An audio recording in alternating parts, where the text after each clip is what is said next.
नमस्कार, स्वागत है आप सभी का एशियन न्यूज पर। मैं हूं शाहीन खान। नजर डालते हैं खबरों पर। पूर्व डिप्टी सीएम टीएस सिंहदेव के एक और बयान से सियासत का पारा चढ़ने लगा है। उनका ये बयान टीएस सिंहदेव और भूपेश बघेल की खींचतान को एक बार फिर सामने लेकर आया है। टीएस सिंहदेव ने कहा कि पूर्ववर्ती भूपेश सरकार के कार्यकाल में नगर निगम अंबिकापुर को कम पैसे मिले थे, इससे शहर की सड़कों के काम नहीं हुए। टीएस सिंहदेव ने आगे ये भी कहा कि महापौर का पहला कार्यकाल अच्छा था, इसलिए दूसरे कार्यकाल में जीत मिली, जबकि मेयर के पहले कार्यकाल के दौरान प्रदेश में भाजपा की सरकार थी। पहले कार्यकाल में काम अच्छा हुआ होगा, जबकि बीजेपी की गवर्नमेंट थी, तभी तो दूसरे कार्यकाल में जीते। मेयर साहब का पहले मेरे ख्याल से डायरेक्ट ही चुनाव हुआ था और सेकेंड टर्म में भी उनको मौका मिला, तो काम किया इनने और हमेशा हो सकता है। रोडों की वार्डों के अंदर की जो रोडें हैं, मुख्य मार्ग तो छोड़ दें, वो तो इनका था, एनएच का है, नाम निगम का भी जुड़ जाता है कि काम नहीं हुआ। पिछली सरकार की तरफ भी वो बात जाती है, ये भी सरकार एक साल से अभी ऊपर हो गया, लेकिन वो रोडों में सुधार नहीं आया। तो लोग ये सारी बातों को ध्यान में प्लस माइनस जरूर रखेंगे। मतलब संतुष्ट है काम और हो सकता था सरकार की तरफ से इस नगर निगम को और आर्थिक सहयोग मिल सकता था। वो गलती सरकार की ज्यादा है, निगम की कम है। बलरामपुर जिले में यातायात नियमों के प्रति लोगों को जागरूक करने के लिए अभियान चलाया जा रहा है। पुलिस बिना हेलमेट पहनकर चलने वालों और शराब पीकर गाड़ी चलाने वालों पर कार्रवाई कर रही है। शनिवार की रात बलरामपुर पुलिस कोतवाली के सामने शराब पीकर गाड़ी चलाने वालों के खिलाफ चेकिंग अभियान चलाया था। इस चेकिंग में कुछ शराबी पुलिस की गिरफ्त में भी आ गए। कुछ देर बाद उनका समर्थन करने के लिए बीजेपी के जिला उपाध्यक्ष अजीत सिंह पहुंच गए। वे जमीन पर लेटकर शराबियों को छोड़ने की मांग करने लगे। हालांकि ड्रामे के बाद पुलिस ने गाड़ी को छोड़ दिया।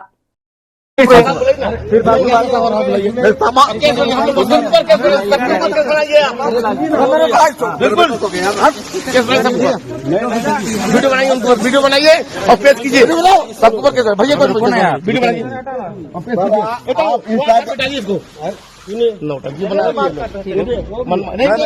भैया, मैं आपके साथ बात करता हूँ। गाड़ी छोड़िए, गाड़ी छोड़िए, चलो छोड़ गाड़ी छोड़ दे, चलिए छोड़ देना, चलो जाइए।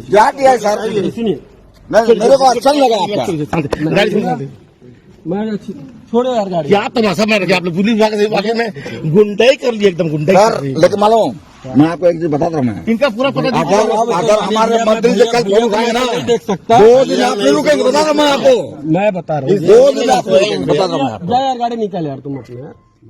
बलरामपुर जिले की वाड्रफ नगर पुलिस की टीम ने वाहन चेकिंग के दौरान सब्जी की आड़ में शराब तस्करी करने का मामला सामने आया है, जहां पर एक पिकअप में 61 पेटी अवैध अंग्रेजी शराब भरकर ले जाया जा रहा था। अवैध शराब मध्य प्रदेश से वाहन में खाली सब्जी के ट्रे के नीचे छुपाकर ले जाई जा रही थी। इस दौरान पुलिस ने कार्रवाई करते हुए परिवहन करने वाले एक आरोपी शाकिब अहमद को गिरफ्तार किया है। साथ ही एक पिकअप को जब्त भी किया है। जब्त की गई अवैध अंग्रेजी शराब की कीमत 12 लाख रुपए बताई गई है। रोजाना की तरह आज भी श्रीमान पुलिस अधीक्षक महोदय बलरामपुर के आदेश पर वाहन चेकिंग के लिए चौकी वाड़फ नगर की बल लगी हुई थी मेरे हमरा में। तभी सघन चेकिंग के दौरान एक पिकअप जो बैढ़न साइड से आ रही थी, जिसकी चेकिंग की गई, ड्राइवर के गोलमोल जवाब से लगा कि इसमें कुछ जरूर अवैध सामान है। ऊपर में खाली टमाटर का कैरेट रखा हुआ था और नीचे में कुछ होने की आशंका थी, जिस पर पिकअप नंबर UP 64 BT 7283 की सघन चेकिंग की गई, जिसमें भारी मात्रा में मध्य प्रदेश से आ रही अवैध अंग्रेजी शराब टोटल 61 पेटी 748 पाव और 46 केन बियर बरामद हुआ। आरोपी वाहन चालक अभी तक प्रथम जांच के दौरान आरोपी जो था शाकिब अहमद, यहाँ वाड़फ नगर का निवासी, पिता का नाम मोहम्मद अजीम था। शनिवार की संध्या श्री राम जन्मभूमि प्राण प्रतिष्ठा के प्रथम वर्षगांठ के अवसर पर हिंदू युवा मंच द्वारा ग्रीन चौक दुर्ग में 1100 दीप प्रज्वलन, भव्य आरती कर महाप्रसादी का वितरण किया गया। इस दौरान स्वप्निल यादव एवं दिव्यांग बच्चों ने संगीत की प्रस्तुति दी, जिसने उपस्थित लोगों का मन मोह लिया। गोविंदराज नायडू ने बताया कि आज हम सभी एक ऐतिहासिक और गौरवशाली क्षण का साक्षी बनने के लिए एकत्रित हुए हैं। ये दिन न केवल हमारी आस्था का प्रतीक है, बल्कि हमारी संस्कृति, सभ्यता और परंपराओं के लिए हमारी अटूट निष्ठा को झलकाता है। आज हम प्रभु श्री राम के भव्य मंदिर की प्रथम वर्षगांठ मना रहे हैं, जो पूरे देश और विश्व के करोड़ों राम भक्तों के लिए एक अद्वितीय उपलब्धि है। इस मंदिर का निर्माण भारत की एकता और सांस्कृतिक विरासत का प्रतीक है। ये केवल पत्थरों की इमारत नहीं, बल्कि हर हिंदू के दिलों में बसे राम की छवि है। हमारी जड़ों से जोड़ता है और आने वाली पीढ़ियों के लिए प्रेरणा का स्रोत भी बनेगा। इस मौके पर मैं सभी राम भक्तों और उन महान व्यक्तियों को नमन करता हूं, जिनके अथक प्रयासों से यह सपना साकार हुआ। कार्यक्रम संचालन दिनेश मिश्रा ने किया। दृष्टिबाधित दिव्यांग कलाकारों के द्वारा यहां पर प्रस्तुति भी दी गई और इसके साथ ही कलाकारों का सम्मान प्रदेश प्रमुख श्री कुमार, जिला प्रभारी राजा देवांगन, आदि शक्ति जिला संयोजिका डॉक्टर भावना दिवाकर, सृष्टि देवकर एवं भाविका देवांगन द्वारा किया गया। कार्यक्रम में मुख्य रूप से संगठन महामंत्री राजेश शर्मा, पार्षद अरुण सिंह, अरुण अग्रवाल, शहर अध्यक्ष जय देवांगन, राजगुप्ता, वीरेंद्र सिंह,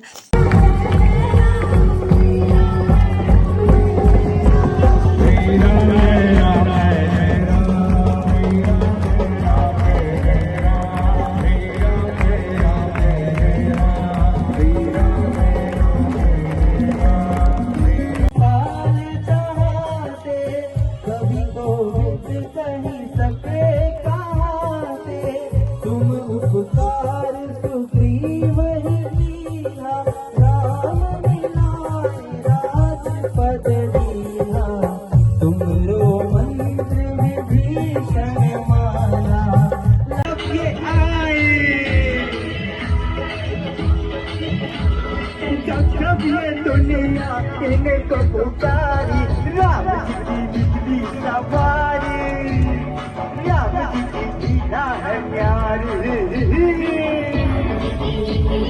बड़ी संख्या में यहाँ पर लोग शामिल रहे। एसीएन न्यूज के लिए शाहीन खान की रिपोर्ट। छत्तीसगढ़ लोक सेवा आयोग की भर्ती परीक्षा घोटाले मामले में सीबीआई ने शनिवार को सीजीपीएससी के पूर्व चेयरमैन टामन सिंह सोनवानी के भतीजे नितेश सोनवानी और पूर्व deputy exam controller Lalit Ganveer को गिरफ्तार कर लिया है। इसे लेकर भाजपा नेता गौरीशंकर श्रीवास ने कहा कि उप परीक्षा नियंत्रक ललित गणवीर, जो पीएससी घोटाले का मुख्य आरोपी टामन सिंह सोनवानी के परम मित्र थे, उसे अभी तक विभाग में क्यों रखा गया है, ये समझ से परे है। मैं महामहिम राज्यपाल से अनुरोध करता हूं कि इस मामले में तत्काल दखल दे। वहीं राज्य सरकार से भी अनुरोध करेंगे कि पीएससी के सभी सदस्यों को वहां से हटाया जाए और उनकी भूमिका, उनके कार्यकाल की जांच हो। परीक्षा नियंत्रक जो ललित गणवीर, जो इनके खास मित्र थे टामन सिंह सोनवानी जी, उनको भी अभी तक विभाग में क्यों रखा गया है, ये भी समझ से परे है। मैं माननीय महामहिम राज्यपाल जी से अनुरोध करता हूं कि इस मामले में तत्काल दखल दे। इस मामले को लेकर हम लोग राज्यपाल जी को ज्ञापन भी देंगे, पत्र भी लिखेंगे और राज्य सरकार से भी अनुरोध करेंगे कि पीएससी के सभी सदस्यों को वहां से हटाया जाए, इनकी भूमिका की, इनके कार्यकाल की जांच हो और ललित गणवीर जैसे लोगों की जगह पीएससी दफ्तर में नहीं, जेल में होनी चाहिए, क्योंकि टामन सिंह सोनवानी के साथ मिलकर पूरा कुचक्र इन्होंने रचा है और सारे छात्रों के बड़े इस पे आरोप है। परीक्षा को सेट करने से, ऐसे प्रश्न पत्र को बेचने जैसे गंभीर आरोप इनके ऊपर है। पूर्व मुख्यमंत्री के 2 ओएसडी भी इसकी जद में है। तो मुझे ऐसा लगता है कि सीबीआई जब इस मामले की पूरी परत दर परत जांच करती जाएगी, बहुत सारे तथ्य उसको मिलेंगे, बहुत सारे तथ्य से छात्र और हम लोग भी अवगत कराएंगे, क्योंकि अभी तक के इतिहास में इससे बड़ा स्कैम कुछ भी नहीं है। ये छात्रों के भविष्य पे कालिक पोतने जैसा वाकया था और भारतीय जनता पार्टी की हमारी सरकार थी, इस कलंक को भी धोएगी और ऐसे लोग जो इस पूरे साजिश में जिन लोगों ने मुख्य भूमिका निभाई है, प्रदेश के युवाओं के भविष्य के साथ में खिलवाड़ किया है, इनको कड़ी से कड़ी सजा दिलाएंगे। तब तक हम लोग चैन से नहीं बैठेंगे जब तक इस पूरे मामले का पटाक्षेप नहीं हो जाता। रुकेंगे छोटे से ब्रेक के लिए, जल्द हाजिर होते हैं। आप सब बने रहिए एसीएन न्यूज के साथ। GT डायग्नोस्टिक्स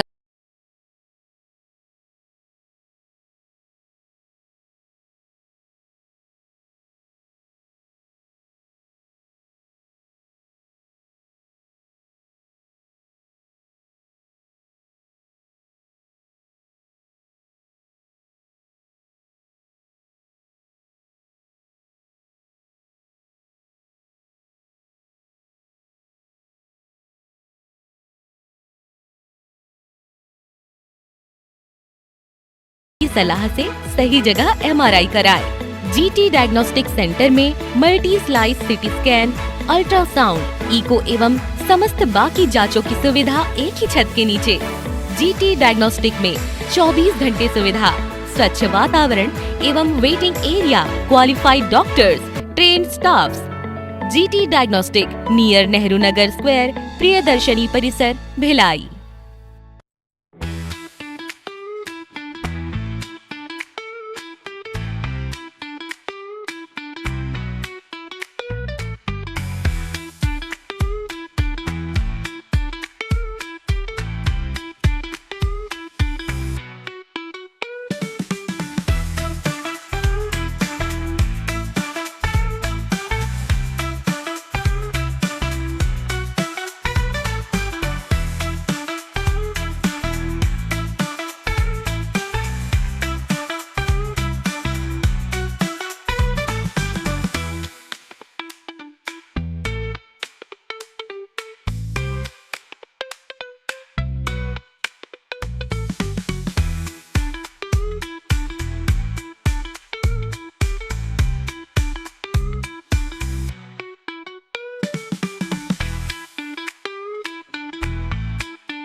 ब्रेक के बाद आपका स्वागत है।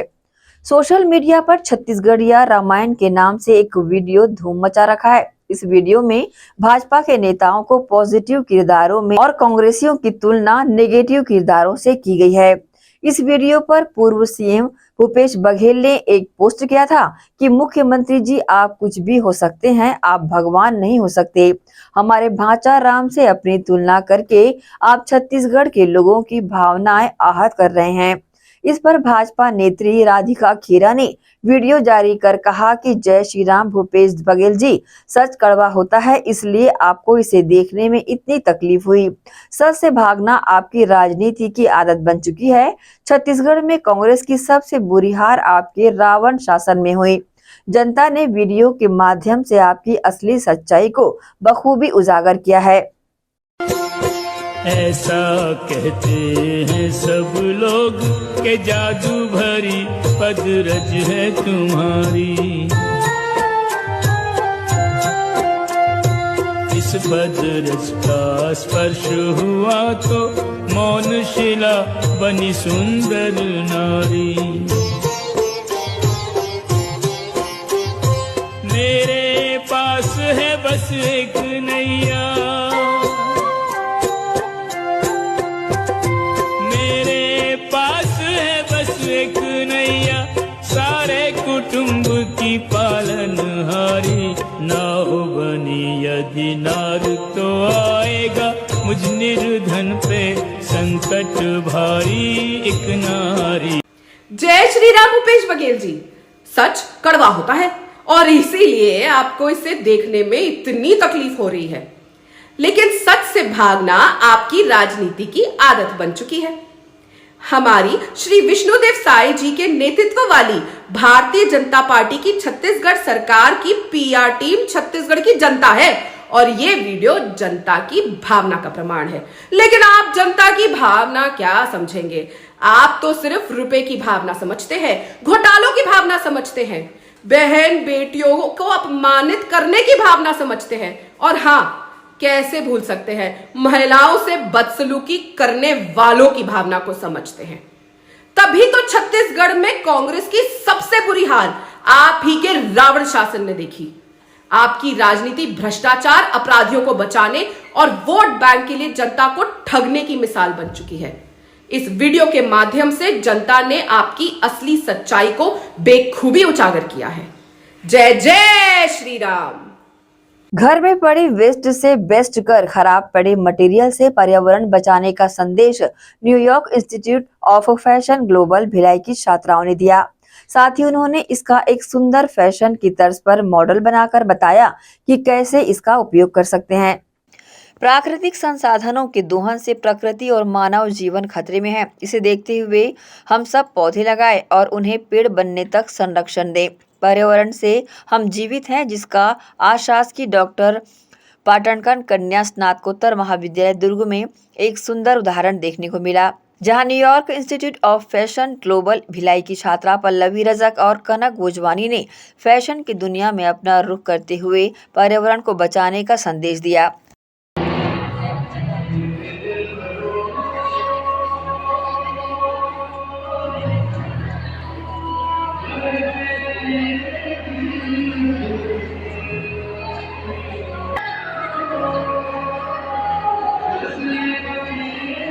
आप देख सकते हैं कि किस तरह से हमारे घर, दुकान और अन्य जगहों से निकलने वाले कूड़ा और वेस्ट चीज़ों से तराश कर, खासकर इस पृथ्वी के लिए सबसे खतरनाक चीज़ प्लास्टिक और पॉलीथीन, जिसका उपयोग कर इन छात्राओं ने एक सुंदर मॉडल तैयार किया।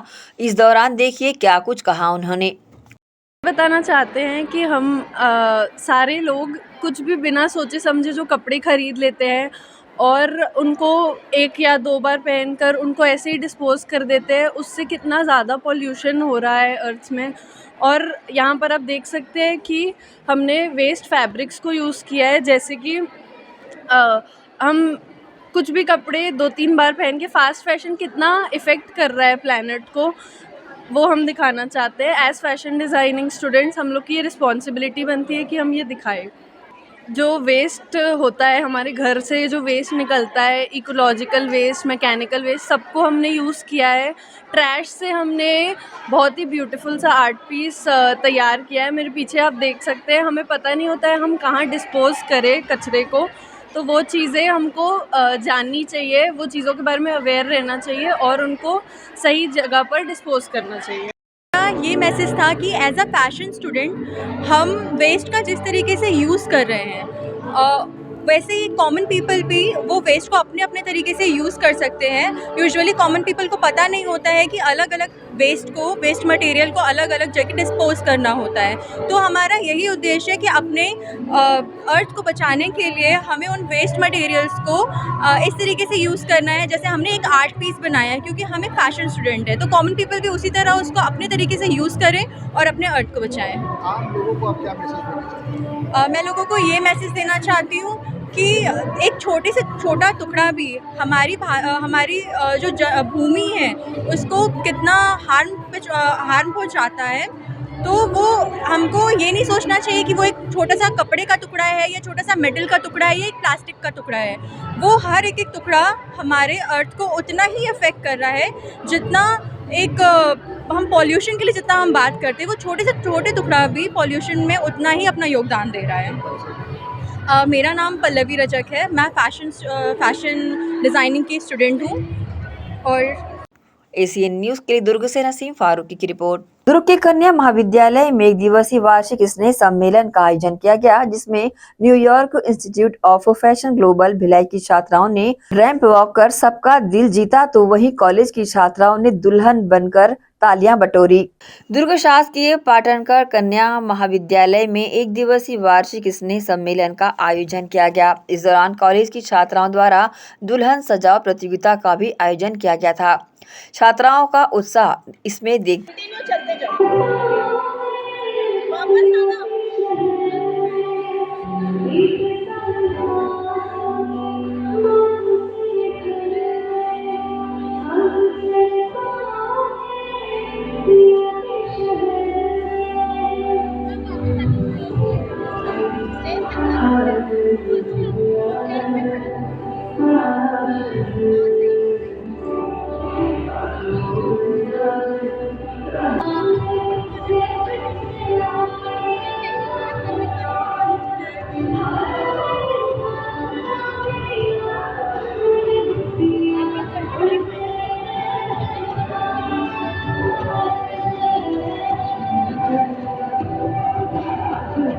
इस मौके पर प्रभारी रेशमा लाकेश ने बताया कि छात्राओं ने देश के विभिन्न प्रांतों की वधुओं की अभिव्यक्ति दी, साथ ही बाकायदा पारंपरिक वेशभूषा के साथ अपना जौहर दिखाया, जिसे देख उपस्थित कॉलेज की छात्राओं ने अपने मोबाइल से कैमरे में कैद कर तालियां बजाई।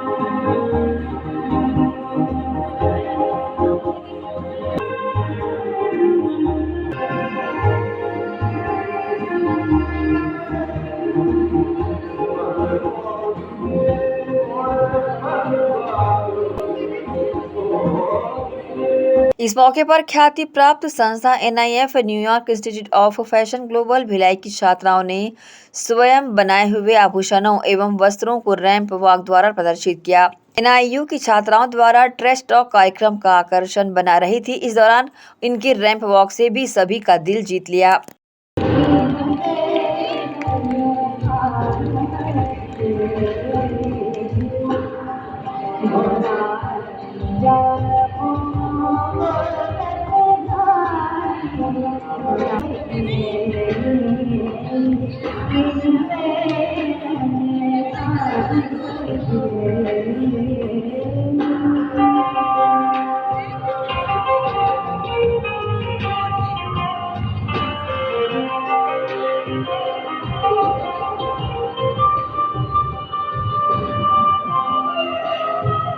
कॉलेज के प्राचार्य और प्रभारी ने इस आयोजन की सराहना करते हुए बताया कि New York institute of fashion global Bhilai की छात्राओं ने पर्यावरण प्रदूषण की बढ़ती चिंता को दर्शाया है, साथ ही हानिकारक प्रभाव से बचाव का संदेश दिया। इस दौरान उन्होंने दुल्हन सज्जा प्रतियोगिता में प्रथम युवरानी चंदेल, द्वितीय अनमता हसन, तृतीय तानिया हल्दर को चुना गया। इस संबंध में उन्होंने प्रतिक्रिया दी। महाविद्यालय की वार्षिक प्रतियोगिता है, क्योंकि कन्या महाविद्यालय है, इसका प्रयास हर समय ये रहा है कि हम यहाँ की बच्चियों को एक ऐसा मंच प्रदान करें जिससे कि भविष्य में वो आत्मनिर्भर हो सके या अपने पैरों पे खड़े हो सके। ये जो दुल्हन सजाओ या दुल्हन सज्जी वाली प्रतियोगिता आप देख रहे हैं, यहाँ पर इतनी सारी बच्चियाँ हैं विभिन्न प्रांतों की वेशभूषा के साथ में और दुल्हन के रूप में यहाँ प्रस्तुत हैं। ये भी कहीं ना कहीं उनके भावी पारिवारिक जीवन की एक नई शुरुआत को दर्शाता है कि कल को उन्हें इसी रूप में जाना है, तो एक मौका देता है महाविद्यालय उनको यहाँ पर इस तरह से अपनी प्रस्तुति का। इसी तरह यहाँ पे जो रैंप वॉक हुई, ये भी भिलाई की जो संस्था है उनके माध्यम से, उनके सौजन्य से हम इस प्रतियोगिता को यहाँ पे करा पाए। और ये वाली जो प्रतियोगिता रहती है, महाविद्यालय के बच्चों को भी बहुत प्रतीक्षा रहती है इनकी, और बड़ी भव्य प्रतियोगिता होती है। पीछे जो मैडम ने आपको बताया, ये वास्तव में एक बहुत बड़ा एग्जाम्पल है। बेकार वस्तुओं से किसी अच्छी वस्तु का निर्माण करना, वेस्ट से बेस्ट की ओर जाना। तो ये महाविद्यालय के लिए उस संस्था ने चुना है, हम इन्हें यहाँ रखा है। ये भी एक नया संदेश देता है, आज के समय में बहुत वेस्टेज निकल रहा है, उसका कैसे बेस्ट उपयोग किया जाए, इसके लिए महाविद्यालय ने ये संदेश देने की कोशिश की है। यद्यपि परीक्षाओं के कारण थोड़ी सी बच्चों की यहाँ पे क्षमता कम दिखाई दे रही है, लेकिन ओवरऑल बहुत शानदार प्रोग्राम हुआ है। बच्चे और इनके जो प्रभारी हैं वो बधाई के पात्र।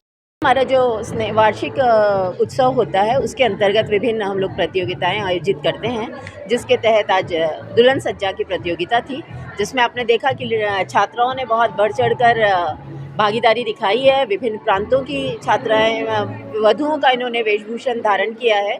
और इसके साथ ये तो जो बहुत अच्छी प्रतियोगिता है, जिसको छात्राओं को साल भर से इंतज़ार होता है, हर लड़की को शादी का इंतज़ार होता है, उसी तरह से ये प्रतियोगिता भी उनकी एक इच्छा रहती है कि इस तरह का आयोजन हो।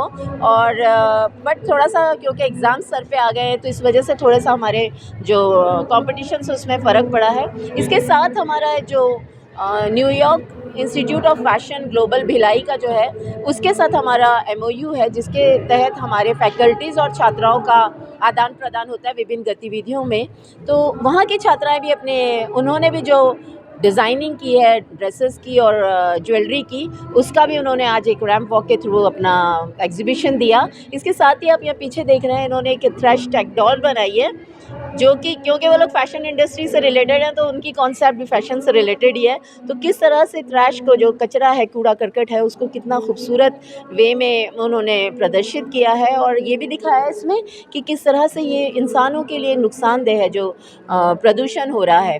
तो उसके लिए उनका जो ये कॉन्सेप्ट है उन्होंने जो दिया है, तो वो मुझे बहुत अच्छा लगा। और उनका ये उनकी महानता या उनकी एक गुड गेस्चर है कि उन्होंने अपना ये एग्जिबिट करने के लिए हमारे कॉलेज को चुना है। और हमारे प्रिंसिपल सर ने इस जगह को उनके लिए चुना कि यहाँ पे बच्चे देखें। बहुत आज एक कंपटीशन भी हुआ था, बेस्ट आउट ऑफ वेस्ट, लेकिन आई थिंक इससे अच्छा एग्जाम्पल और कोई नहीं हो सकता है, जो कि दिखाता है कि जो हमारे युवा हैं उनको किस तरह से पर्यावरण की फ़िक्र है, और वो किस तरह से अपनी सोच को दिखाते हैं और जताते हैं कि उनको फ़िक्र है और किस तरह से इससे बचा जाए। ACN न्यूज के लिए दुर्ग से नसीम फारूकी की रिपोर्ट। दुर्ग के नवीन शासकीय संगीत महाविद्यालय में रायपुर की प्रमुख नाट्य संस्था अग्रगामी द्वारा शंकर शेष लिखित प्रसिद्ध नाटक कोमल गांधार के मंचन का आयोजन किया गया, जिसमें मौजूद कलाकारों ने अपनी कला का जौहर दिखाया। दुर्ग के नवीन शासकीय संगीत महाविद्यालय एवं शासकीय विश्वनाथ यादव तामस्कर स्वशासी स्नातकोत्तर महाविद्यालय दुर्ग की साहित्यिक एवं नाट्य समिति के संयुक्त तत्वावधान में रायपुर की प्रमुख नाट्य संस्था अग्रगामी द्वारा शंकर शेष लिखित प्रसिद्ध नाटक कोमल गांधार का मंचन वीर नारायण सभागार में किया गया। इस दौरान कलाकारों की भावपूर्ण अभिव्यक्ति ने संपूर्ण सभागार को भावुक कर दिया। विशेष तौर पर गांधारी और युद्ध भूमि में घायल पड़े दुर्योधन के मार्मिक संवाद ने रोमांच उत्पन्न कर दिया। सभी कलाकारों ने अपने चरित्र के साथ न्याय किया। ऐसा मंचन इस क्षेत्र में बहुत दिनों के बाद देखने को मिला। के पास नहीं होती यादें, वो नहीं देख पाता अपने शब्दों की प्रतिक्रिया दूसरों के चेहरे पर, वो न बटवा पाता है प्रेम, न वहां करता घृणा। उसे सहानुभूति नहीं मिलती क्या? मिलती क्यों नहीं? उसकी उम्र की शराबों में रिश्ता जाता है सहानुभूति का जहर। संजय, अंधे को नहीं चाहिए सहानुभूति, उसे चाहिए दूसरों की विश्वसनीय आंखें, उसे चाहिए आत्मीयता की गंध और ये स्पर्श से भरा शरीर, उसे चाहिए लाठी बता दें, कोमल गांधार को स्वर्गीय रिजवी साहब के निर्देशन में अनेक स्थानों में पुरस्कार और प्रशंसा मिली है। इस अवसर पर वरिष्ठ रंगकर्मी स्वर्गीय जलील रिजवी के रंगमंच को दिए अमूल्य योगदान को भी याद किया गया, उन्हें श्रद्धांजलि अर्पित की गई। साथ ही उनकी धर्म पत्नी एवं वरिष्ठ कलाकार नूतन रिजवी का सम्मान भी किया गया। कल मेरा विवाह है। हस्तिनापुर और मेरे गांधार हमेशा के लिए कन्या में बन जाएंगे। परंतु राजकुमारी, कुमार धृतराष्ट्र का चित्र नहीं मिला। अरे नहीं मिला तो नहीं मिला, बस हाजी की बात। लेकिन किया है ना? बताना। नहीं, पहले आप अपनी कल्पना का चित्र दिखाइए। नहीं, पहले तू बता। मेरे लिए बता पाना बहुत कठिन है राजकुमारी। इस दौरान मुख्य अतिथि वीवाईटी दुर्ग के प्राचार्य डॉक्टर अजय सिंह ने कहा कि रंगमंच के प्रति नूतन मैडम का झुकाव तारीफे काबिल है। नाटक के प्रति समर्पण को मैं प्रणाम करता हूं। वहीं संगीत महाविद्यालय की प्राचार्य ऋचा ठाकुर ने अपने अनुभव को साझा किया और युवाओं में नाटक के प्रति रुझान जागृत करने के लिए प्रोत्साहित किया। इसके साथ ही नूतन रिजवी ने अपनी नाट्य यात्रा को बताया। रायपुर की संस्था है जिसके द्वारा कोमल गांधार नाट्य प्रस्तुति की जा रही है। ये डॉक्टर शंकर शेष द्वारा लिखित नाटक है जो महाभारत युग में गांधारी की जो पीड़ा थी उसको बखूबी बखान करता है। ये स्वर्गीय जलील रिजवी नाट्य निर्देशक हुए, उनके सम्मान में, उनकी स्मृति में, उनके ही कलाकारों द्वारा ये मंचन हम कर रहे हैं।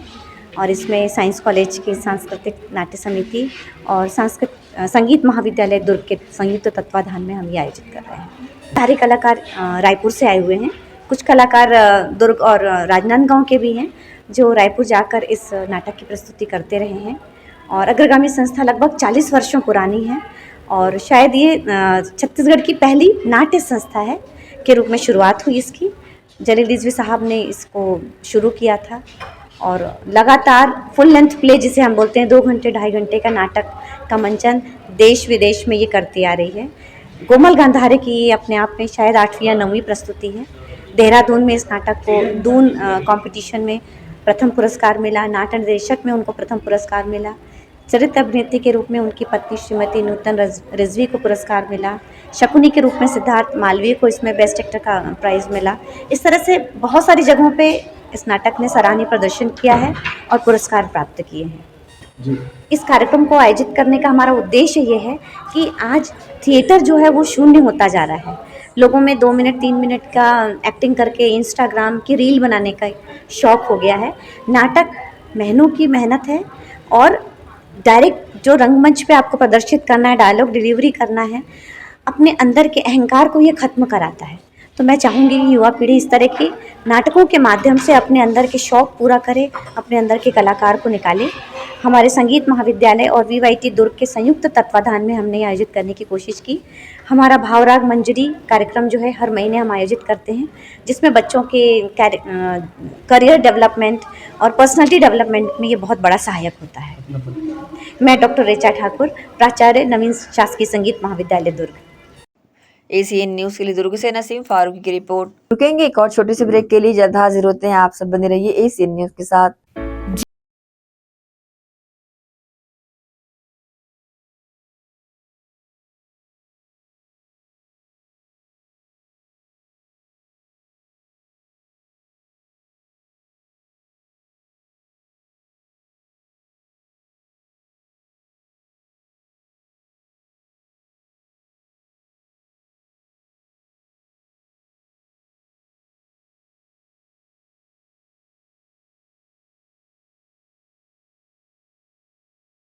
अपने डॉक्टर की सलाह से सही जगह MRI कराएं। GT डायग्नोस्टिक सेंटर में multi slice CT scan, ultrasound, echo एवं समस्त बाकी जांचों की सुविधा एक ही छत के नीचे। GT डायग्नोस्टिक में 24 घंटे सुविधा, स्वच्छ वातावरण एवं waiting area, qualified doctors, trained staffs. GT diagnostic near Nehru Nagar square, Priyadarshini परिसर, भिलाई। Shri Shankaracharya professional university Junwani. जी हाँ, सत्र 2024-25 के लिए प्रवेश प्रक्रिया प्रारंभ है। डिप्लोमा इन फार्मेसी एवं बैचलर ऑफ फार्मेसी के लिए प्रवेश प्रारंभ है। बिना PPHD दिए सीधा प्रवेश। इतना ही नहीं, 10वीं और 12वीं में गणित और विज्ञान के छात्रों के लिए सुनहरा अवसर है। सीमित समय, सीमित सीटें। अगर है सपनों को पूरा करना तो भरना होगा ऊंची उड़ान। जल्दी करें, प्रवेश प्रारंभ है। प्रेजेंटली शंकराचार्य ग्रुप के अंदर 4 फार्मेसी कॉलेजेस हैं। इन चारों फार्मेसी कॉलेजेस में diploma in pharmacy and bachelor of pharmacy की कोर्सेज रन होती हैं। साथ में masters in pharmacy and PhD की कोर्सेज भी हम ऑफर करते हैं। शंकराचार्य प्रोफेशनल यूनिवर्सिटी के अंडर ये चारों कॉलेज एफिलिएटेड हैं and most importantly pharmacy council of India ने चारों कॉलेजेस को अनुमोदन दिया है। जैसे कि आप जानते हैं, Shankaracharya group is famous for its infrastructure, its faculty, its students group, and in every aspect we are on top as from 2008. So in this year also, अगर आप चाहते हैं कि आप 12th के बाद साइंस में आपके भविष्य बनाना चाहते हैं तो शंकराचार्य प्रोफेशनल यूनिवर्सिटी में एक बार जरूर आए। फार्मेसी कोर्स में अभी डायरेक्ट एडमिशन 12th की परसेंट बेसिस पे दिया जा रहा है, तो जल्द से जल्द संपर्क करें। तो एडमिशन हेतु जल्दी करें श्री शंकराचार्य प्रोफेशनल यूनिवर्सिटी जुनवानी भिलाई छत्तीसगढ़। संपर्क करें 9977258200।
के बाद एक बार फिर से आप सभी का स्वागत है। कोरबा पुलिस ने हत्या के उस सनसनीखेज हत्याकांड से पर्दा उठा दिया है, जिस हत्याकांड ने कोरबा ही नहीं बल्कि पूरे छत्तीसगढ़ में सनसनी फैलाकर रख दी थी। सराफा कारोबारी गोपाल राय सोनी की निर्मम हत्या कर कार लेकर फरार होने वाले 3 में से 2 आरोपी गिरफ्तार हो चुके हैं। बिलासपुर रेंज के आईजी डॉक्टर संजीव शुक्ला और एसपी सिद्धार्थ तिवारी ने पूरे मामले का खुलासा किया और बताया कि घटना दिनांक को आरोपी मृतक के घर की दीवार फांदकर भीतर घुस गए थे और जैसे ही रात के समय गोपाल सोनी घर के भीतर घुसे, आरोपियों ने धारदार हथियार से हमला कर दिया। इस घटना में उनकी दर्दनाक मौत भी हो गई थी। इसके बाद आरोपी सूटकेस में रखे दुकान की चाबी और कार लेकर फरार हो गए थे। इस मामले की सुलझ जाने से पुलिस ने राहत की सांस ली है। खुलना ये सब मर्डर हो गया तो फिर उसके बाद करें। इनकी प्लानिंग सिर्फ ये थी कि वो ब्रीफकेस रखते हैं, ब्रीफकेस में चाबी रहती है, वो ब्रीफकेस हम रात को उठा लाएंगे, रात को हम दुकान का ताला खोलेंगे और सोना चांदी की चोरी करेंगे। ये इनकी प्लानिंग थी। सर, इसमें आपने बोला एक दोस्त है, दोस्त का नाम क्या है? किसका दोस्त उसका नाम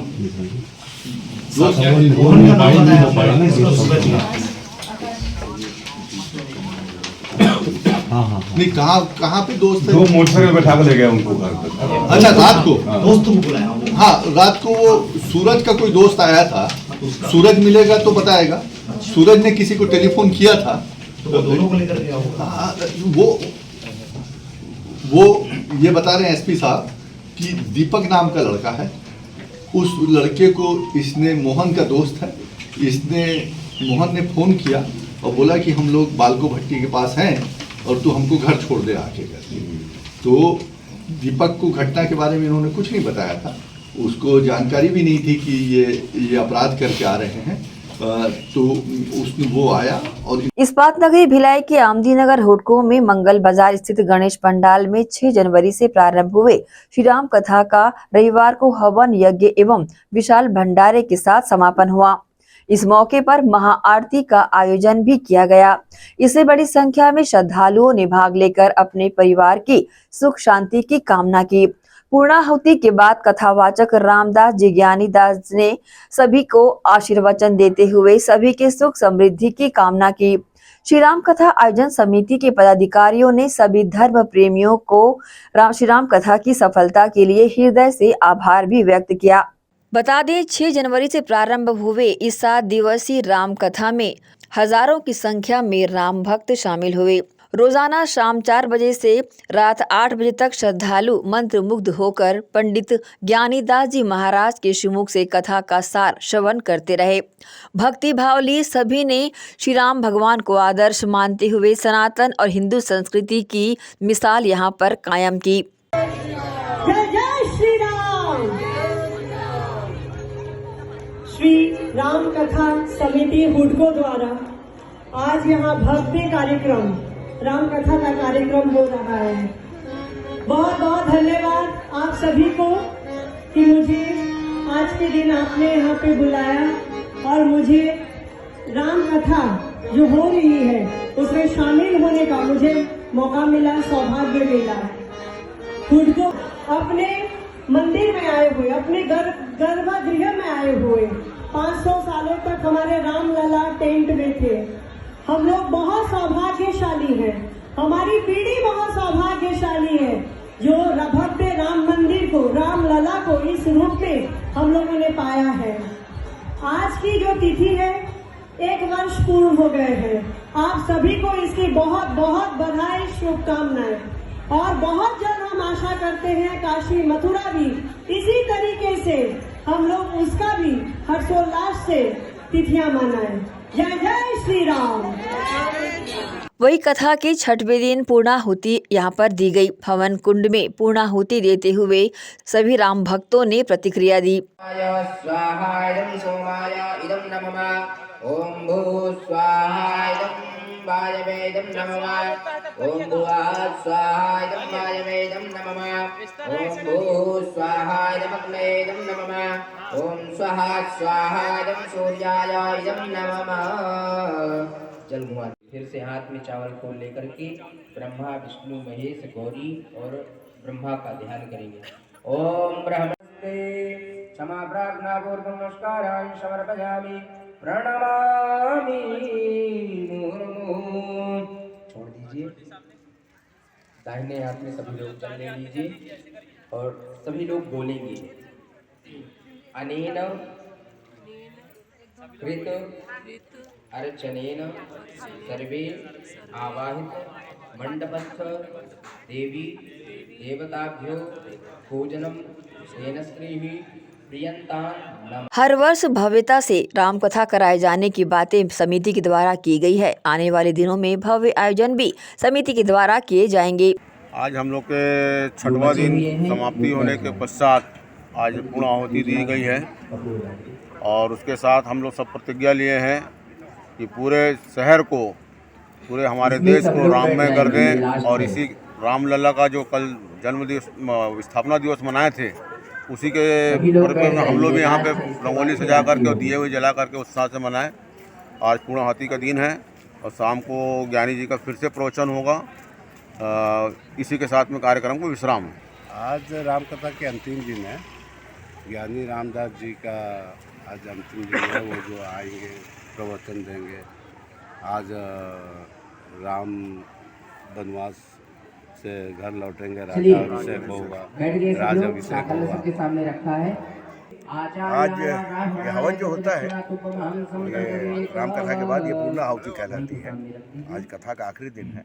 वैसे तो नियमानुसार पूरी कथा की समाप्ति के बाद हवन किया जाता है, लेकिन चूंकि आज अंतिम दिन है इसलिए, और रात को शाम को हवन है, रात हो जाएगा, ठंड का वक्त है, इसलिए हमने अभी हवन कर दिया। रात में नहीं कर सकते, तो अभी उसी हवन को हमने सब समिति वालों ने, सपत्नीक समिति ये प्रतिज्ञा करती है कि निष्ठा से, दिल से, स्वेच्छा से, दिल से, निष्ठा से इस कार्यक्रम को हमने संपन्न किया। और अगर ईश्वर ने ताकत दी तो उम्मीद करते हैं और कोशिश करेंगे कि हर साल इसको इसी तरीके से हम संपन्न करने का चेष्टा करें।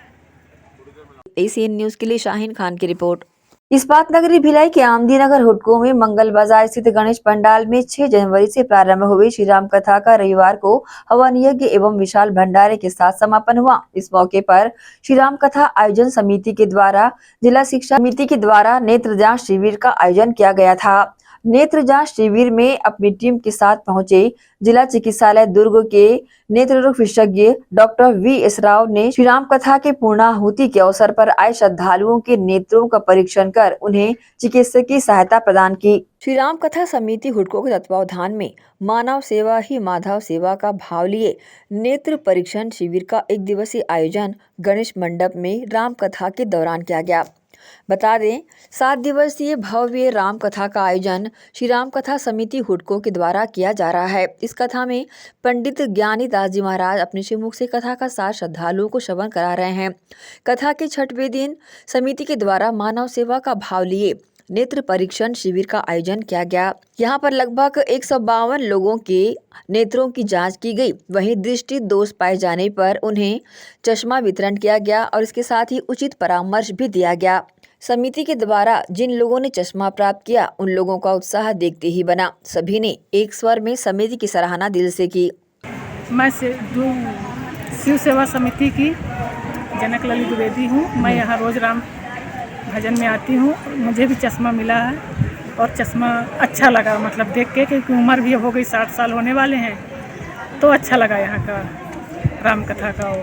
हाँ जी, राव सर के द्वारा मुझे भी चश्मा मिला है और राम कथा का आयोजन में ये बहुत ही पुण्य काम किया गया है। चश्मा शायद ही कहीं किसी अनुष्ठान में किसी ने दिया हो। राव जी ने बहुत ही सुंदर कार्य किया है, अलग ही सोच है इनकी। और चश्मा हम जैसे लोगों को 60-55 वालों को ज़रूरी है, बहुत ज़्यादा ज़रूरी है। 2 हो तो भी ठीक है, 3 है तो भी ठीक है। हाँ, मैं सुलोचना साहू हूँ, नेत्र परीक्षण करवाई हूँ। शाम को मिलेगा चश्मा, जांच हो गई है। बहुत बढ़िया लगा, अच्छा लगा। चश्मा भी निःशुल्क मिलेगा, कैसा लग रहा है? बहुत अच्छा लग रहा है। इसी के साथ ही श्री राम कथा समिति के मीडिया प्रभारी व नेत्र सहायक अधिकारी ने इस तरह की जानकारी मीडिया को दी। ये जो नेत्र परीक्षण शिविर का कार्यक्रम रखा गया था, ये हमारी समिति की मानव सेवा के लिए बहुत बड़ी सोच थी और समिति के द्वारा पिछले वर्ष भी किया गया और इस वर्ष भी किया गया। और इस नेत्र परीक्षण शिविर में लगभग 152 लोगों का जांच किया गया और 52 लोगों का रिफ्रैक्टिव एरर बोलते हैं, चश्मा जांच के दृष्टि दोष पाए गए। तो समिति और हम लोगों ने सभी ने निर्णय लिया इन लोगों को हम निःशुल्क रूप से चश्मा प्रदान करेंगे। तो कल शाम को हमारे चीफ गेस्ट आई थी श्री कौशिक मैडम, जिला भाजपा महिला प्रकोष्ठ अध्यक्ष, उनके द्वारा चश्मा वितरण किए गए।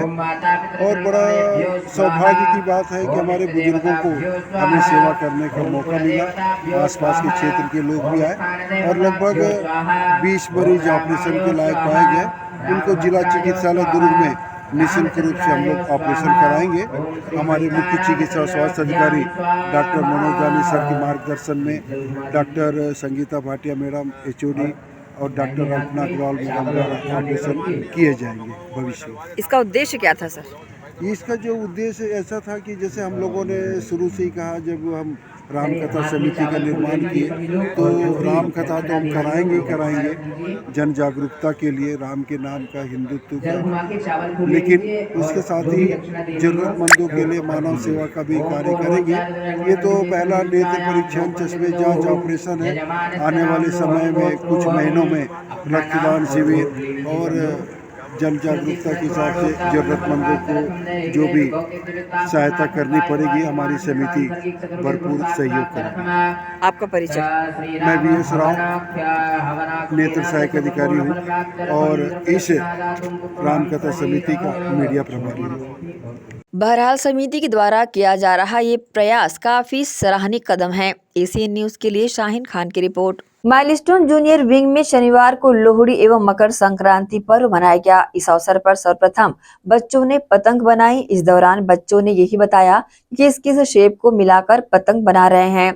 उसके पश्चात बच्चों ने भांगड़ा और गिद्दा डांस किया। रंग बिरंगी पोशाक में, जिसमें लड़कियों ने पटियाला सूट पहना और लड़कों ने कुर्ता पैजामा पहनकर पर्व को और भी आकर्षक बना दिया। माइलस्टोन जूनियर विंग में लोहड़ी एवं मकर संक्रांति पर्व मनाया गया। सर्वप्रथम बच्चों ने पतंग बनाई। बच्चों ने यही बताया कि किस किस शेप को मिलाकर वो पतंग बना रहे हैं। उसके बाद में बच्चों ने भांगड़ा और गिद्दा डांस की प्रस्तुति दी। रंग बिरंगी पोशाक में, जिसमें कि लड़कियों ने पटियाला सूट परांदी पहना था और लड़कों ने कुर्ता पैजामा पहनकर पर्व को आकर्षक बना दिया।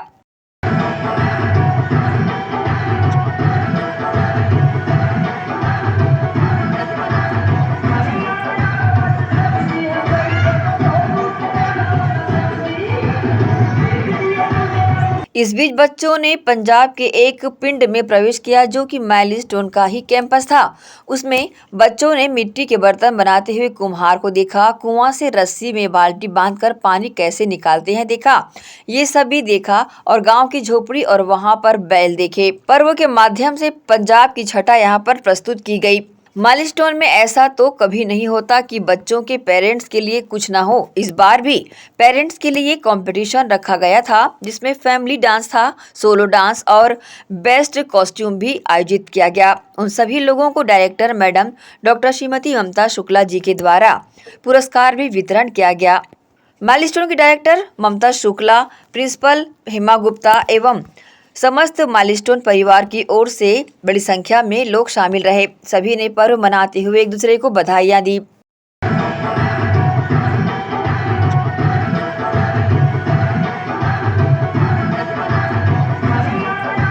एसीएन न्यूज के लिए शाहीन खान की रिपोर्ट। माइलस्टोन एकेडमी में 10 जनवरी को वार्षिक खेल दिवस का आयोजन बड़े उत्साह और जोश के साथ संपन्न हुआ। कार्यक्रम की शुरुआत माइलस्टोन की निदेशक डॉक्टर श्रीमती ममता शुक्ला, शैक्षणिक निदेशक श्रीमती शुभम शुक्ला, प्रधानाचार्य और उप प्रधानाचार्य के आगमन और बैंड प्रदर्शन से हुआ। इसके पश्चात उपस्थित सभी लोगों ने मिलकर विद्यालय गान गाया, जिसमें माहौल को और गरिमामय बना दिया। मुख्य अतिथियों का स्वागत सम्मान पौधा भेंट कर यहाँ पर किया गया। पर्यावरण संरक्षण का संदेश देते हुए यहाँ पर पौधे का वितरण किया गया। स्वागत गीत के बाद छात्रों ने आकर्षक मार्च पास्ट किया, जिसमें कक्षा 1 से लेकर कक्षा 5वीं तक के बच्चों ने हिस्सा लिया। खेल दिवस की मुख्य झलकियों में विभिन्न पीटी प्रदर्शन जैसे क्लास 1 और क्लास 2 के पॉम नृत्य, कक्षा 3 से कक्षा 5वीं तक फॉर्मेशन पीटी, जुम्बा प्रदर्शन और कक्षा 4 और 5वीं का स्टिक और साड़ी ड्रिल शामिल था।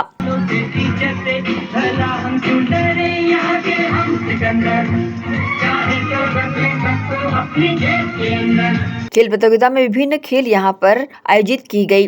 कार्यक्रम के अंत में हाउस वाइज विजेता मार्च पास्ट और निदेशक महोदया का प्रेरणादायक भाषण भी किया गया। बच्चों में उत्साह बढ़ाने के लिए रस्साकशी प्रतियोगिता भी आयोजित की गई थी और इसके साथ ही समापन पर राष्ट्रीय गान किया गया।